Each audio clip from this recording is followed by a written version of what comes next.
Dari ketinggian ribuan kilometer di atas permukaan planet ini, bumi terlihat damai. Birunya samudra membentang tanpa riak. Pegunungan berdiri tenang dan awan putih menggulung lembut di langit.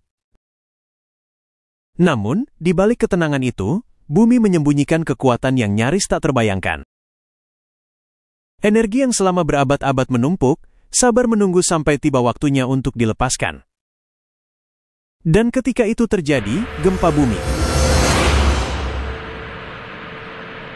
Bumi bukanlah daratan padat yang tak berubah.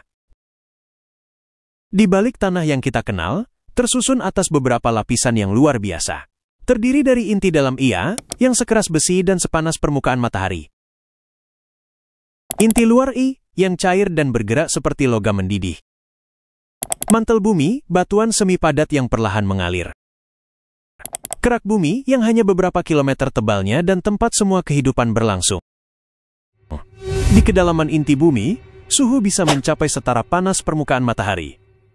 Panas ekstrim ini membuat material logam cair di inti luar terus bergerak.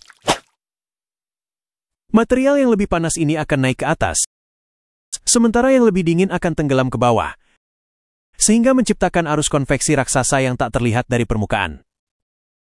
Sementara itu, arus konveksi besar di dalam mantel terus menggerakkan lempeng-lempeng tektonik yang membentuk permukaan bumi kita.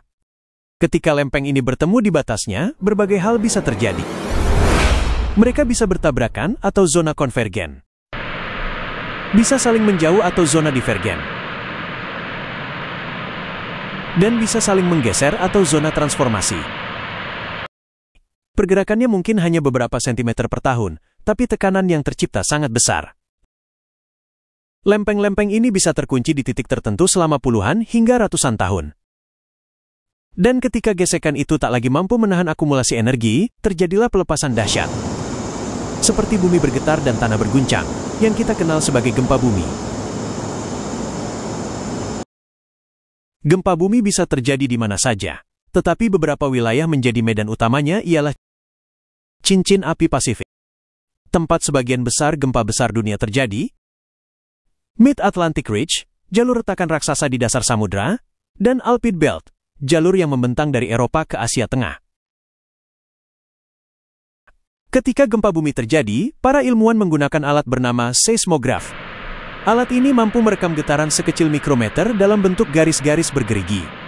Semakin kuat gempanya, semakin besar garis yang dibuatnya.